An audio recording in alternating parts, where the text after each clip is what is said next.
अभिवादन करता हूँ, स्वागत करता हूँ। आज एक संत का चरित्र, एक साधु की कथा जो हम आपके आगे वर्णन करने वाले हैं। एक महात्मा जी जंगल में आश्रम बना करके रहते थे और भगवान का भजन करते थे, पूजन करते थे, कीर्तन करते थे, चिंतन मनन करते थे। वहां से एक बधिक बहेलिया, जिसको कहते हैं शिकारी, जो जंगली जानवरों का शिकार करने जाता है, वो वहां से निकल के जाया करता था। रोजाना महाराज को प्रणाम करता, प्रणाम करता हुआ चला जाता और अपना शिकार करके अपने घर चला जाता। इसी तरह से बहुत समय हो गया। रोजाना आता, साधु को प्रणाम करता, थोड़ी बहुत देर सेवा करता, चला जाता। एक दिन उसने महात्मा जी से पूछा, महाराज जी एक बात पूछें, आप बुरा तो नहीं मानेंगे? महात्मा जी बोले, नहीं भैया बोलो। आप ये बताओ, मैं तो शिकार करने जाता हूँ हिरण का, इसलिए जंगल में जाता हूँ, रोजाना आता हूँ, रोजाना जाता हूँ, लेकिन आप तो यहाँ मैं देखता हूँ इतने दिन से किसके लिए बैठे हो? आप किसका शिकार करते हो? किसके शिकार करने के लिए बैठे हो आप? महात्मा जी कहने लगे, भैया तुम्हारा तो शिकार मिल जाता है तुम्हें, मेरा शिकार तो आज तक मुझे मिला नहीं। मेरी जीवन व्यतीत हुआ जा रहा है इंतजार में। बहेलिया बोला, बाबा आज हम अपना शिकार नहीं करेंगे, आज हम, तुम बताओ अपने शिकार की पहचान हुलिया कुछ बताओ, तो आज हम आपके शिकार को हम वचन देते हैं, जब तक हम आपके शिकार को नहीं आपके सामने ले आएंगे तब तक हम अन्न जल ग्रहण नहीं करेंगे। ऐसा कह के बहेलिया ने साधु के आगे और संकल्प ले लिया।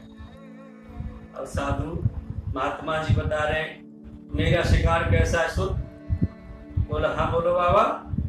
बोला, मेरा शिकार है, माथे पे तो मोर मुकुट है, घुंघराले बाल हैं, कानों में मकराकृति के कुंडल हैं, गले में वैजंती माला है और अधरों पर मुरली है और पीतांबर पहने हुए हैं और मंद मंद मुस्कान है और मुरली मनोहर मधुर मधुर धुनों की स्वरों से मुरली बजाते हैं, ब्रह्मांड झूम जाता है।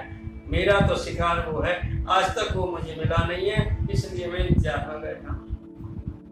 बहेलिया ने संकल्प किया, बोले हम जाते हैं, जब तक आपका शिकार नहीं लाएंगे अन्न जल ग्रहण नहीं करेंगे, हम अपने घर भी नहीं जाएंगे। और वो बहेलिया घनघोर जंगल में चला और वहां जाकर के उसने जाल फैला दिया और जाल फैला करके अपलक नेत्रों से बैठ करके बाबा के शिकार के आने का इंतजार करने लगा। सारा दिन निकल गया, भूखा प्यासा धूप में बैठा है, ना कुछ खाया ना कुछ पिया। धूप भी बहुत तेज है, सारा गर्मी से लथपथ हो रहा, बुरा हाल है। रात दिन निकल गया, पूरा रात्रि निकल गई। इसी तरह से बैठे बैठे फिर दूसरा दिन निकल गया, लेकिन शिकार नहीं आया। फिर रात्रि निकल गई, अब तीसरा दिन लगा। बहेलिया वहीं बैठा है, अडिग बैठा है और दृढ़ निश्चय करके संकल्प करके बैठा है, लेकिन बाबा का शिकार नहीं आ रहा। बहेलिया कह रहा है, महात्मा जी अब तक तो मैं 3 हिरण तो कम से कम मिल ही जाते, अरे आपका शिकार कैसा है जो अभी तक नहीं आया? उधर भगवान ठाकुर जी देख रहे हैं कि इसको पता नहीं है ये कितना भोला है, इसको ये पता नहीं है किसके लिए बैठा है, लेकिन भक्त वत्सल भगवान जो है अपने आप को उस बहेलिया के दृढ़ संकल्प और प्रेम के वशीभूत होकर के अपने आप को भगवान रोक नहीं पाए और आकर के मुरली मनोहर बंसी बजाते हुए, पीतांबर धारण किए हुए और मुकुट, मोर मुकुट पहने हुए, वैजंती माला पहने हुए, मंद मंद मुस्कान के साथ बंसी बजाते हुए धीरे धीरे आ गए। अब बहेलिया जो है अपलक नेत्रों से भगवान को देख रहा है। वो ये नहीं जानता कि ये कौन है, लेकिन देख रहा है कि जो महात्मा जी ने बताया था वो सारे के सारे निशान, सारे के सारे निशानी, सारे के सारे चिन्ह ज्यों के त्यों। और भगवान धीरे धीरे आए और आकर के वो मुरली मनोहर उस बहेलिया के जाल में फंस गए। अब जाल में फंस गए, भगवान मुरली अधरों पर रख करके प्रेम की प्रेम से मुस्कुराते हुए छटा बखेर रहे हैं और बहेलिया अपलक नेत्रों से देख रहे हैं। ऐसा अद्भुत दृश्य जीवन में कभी नहीं देखा। अपने आप को सोच रहा है कि ये तो कोई जादूगर हैं, इन्होंने तो मेरे ऊपर जादू कर दिया, और वो उसको अपने तन का और मन का, शरीर का कुछ भी भान नहीं है, होश नहीं है। भगवान को अपलक नेत्रों से देख लिया और भगवान भी मुरली मनोहर मुरली रख करके मधुर मधुर मंद मंद मुस्कुरा रहे हैं और उसकी तरफ निहारे जा रहे हैं। भगवान की दया भरी चितवन से वो ठग गया, जैसे ठग जाता है, ठगी में कोई आ जाता है, स्तब्ध तो हो जाता है। इस तरह से बहेलिया बैठा बैठा भगवान की तरफ देखने लगा। अब उसको ये भी होश नहीं है कि तू कौन है और यहाँ क्यों बैठा है और किस कारण से, और ये कौन है। भगवान ने जब मुस्कुराया और अपना घुंघराने वालों को हिला करके थोड़ा बंसी की धुन सुनाई, तो बहेलिया को कुछ थोड़ा भान हुआ और उसको साधु का वचन याद आया। महात्मा जी का शिकार यही है, यही महात्मा जी के शिकार हैं। कहने लगा, अच्छा बच्चू, 3 दिन हो गए मुझे यहाँ बैठे बैठे, खूब भूखा मारा है, खूब प्यासा मारा है, खूब धूप में तपाया है, अब आया मेरे चंगुल में, अरे आ तो गया, फंस गया ना जाल में। ऐसे कह करके भगवान को, और वो जो है बहेलिया चिल्लाने लगा, मिल गया शिकार, मिल गया शिकार, मिल गया शिकार। ले जाता है उसी तरह से बिहारी जी को लटका के ले गया। और भक्त वत्सल भगवान की जय। भगवान अपने भक्त के लिए क्या क्या बन जाते हैं। और लटका करके वो बहेलिया दौड़ता हुआ उस आश्रम की तरफ गया जहाँ संत तपस्या कर रहे थे, और जाते चिल्लाया, ओ बाबा शिकार मिल गया, ओ बाबा शिकार मिल गया, महाराज जी शिकार मिल गया, ओ महाराज शिकार मिल गया, ओ बाबा तुम्हारा शिकार मिल गया। भगवान मुस्कुरा रहे हैं बहेलिया के जाल में फंसे हुए, और बहेलिया भगवान को लेकर के जा रहा है। देखो प्रभु की दयालुता, भगवान जो है सोच रहे इसको ये पता नहीं है, लेकिन ये निष्कपट इसका प्रेम है जो मुझे खींच के ले। इधर से साधु ने सुना कि ये तो बहेलिया की आवाज है, मेरा शिकार मिल गया, इसका मतलब उधर से महात्मा जी दौड़े और इधर से बहेलिया दौड़ा। और महात्मा जी ने देखा कि मेरे बांके बिहारी गोवर्धन गिरधारी गोपाल गोविंद उस बहेलिया के जाल में फंसे हैं और मंद मंद मुस्कुरा रहे हैं, धीरे धीरे देख देख करके मुस्कुरा रहे हैं। बहेलिया कह रहा, लो बाबा तुम्हारा ये शिकार बड़ा मुश्किल से 3 दिन में मिला और मैंने अन्न जल कुछ भी नहीं किया। अब भगवान साधु महात्मा की तरफ देख रहा है और महात्मा जी की आंखों में से अविरल अश्रुधारा बह रही है, और हाथ जोड़ करके वो महाराज महात्मा जी बहेलिया के चरणों में लेट गए। अरे तू तो मेरा गुरु निकला, सच्चा गुरु निकला, और देख मेरी तो जिंदगी निकल गई।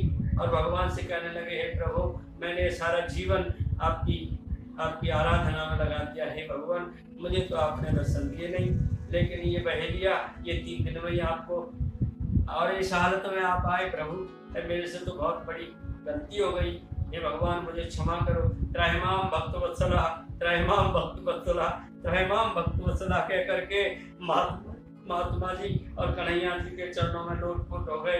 और भगवान फिर भी मंद मंद मुस्कुरा रहे हैं धीरे धीरे। कहने लगे, महात्मा जी इसको बेचारे को इतना ज्ञान नहीं है कि ये कौन से शिकार को ढूंढने आया है।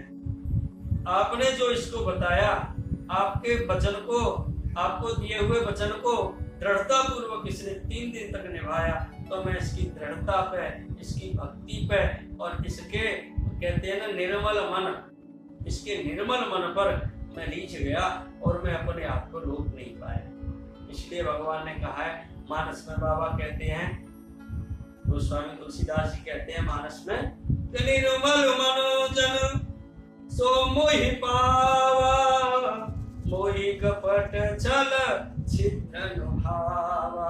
इसका निर्मल मन देके, इसकी प्रेमा भक्ति देख करके मैं अपने आप को इसकी तरफ आकृष्ट होने से रोक नहीं पाया। हे महात्मा जी, देखिए इसने आपको जो दृढ़ वचन दिया था, उस वचन को दृढ़ता पूर्वक इसने निभाया, और इसके इस प्रेमा भक्ति को, इस दृढ़ता पूर्वक वचन को देख करके, और मैं इसके जाल में स्वयं फंस गया, और इसके द्वारा मैं आपके पास आ गया। और जो चरणों में लोटपोट हो रहे थे महात्मा जी, उनको कहकर उठा करके भगवान वासुदेव ने भक्त वत्सल भगवान ने हृदय से लगा लिया। अब जब साधु को देखा और जब भगवान को देखा, अब पहेलिया सोच रहा है कि महात्मा जी को तो हम प्रणाम करते हैं, राजे महाराजे सारे प्रणाम करते हैं, सब साष्टांग दंडवत प्रणाम करते हैं, ये महात्मा जी इनके चरणों में पड़े हैं, ये कैसा शिकार है। अरे अब पहेलिया भी कहने लगा है मेरे से तो गलती हो गई जाने जाने में, पर मैंने जो महात्मा जी को वचन दिया था वो तो पूरा कर दिया। अगर क्षमा गलती हो गई तो क्षमा मांगता हूँ। और कान पकड़ करके भगवान के आगे दंड बैठक करने लगा और कहने लगा प्रभु त्रयमाम भक्त वत्सला, त्रयमाम भक्त वत्सला, त्रयमाम भक्त वत्सला। और भगवान से क्षमा मांगता हुआ वो पहेलिया अपने घर को चला।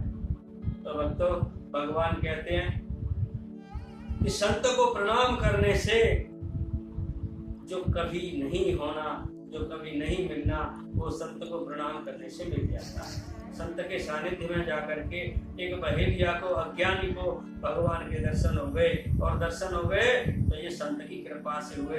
इसलिए संतों की शरण में रहना चाहिए, संतों के सेवा करनी चाहिए, संतों के वचनों को पालन करना चाहिए। बोलो भक्त वत्सल भगवान की जय। मेरे चैनल को लाइक करें, सब्सक्राइब करें और कमेंट करें। जय श्री कृष्ण।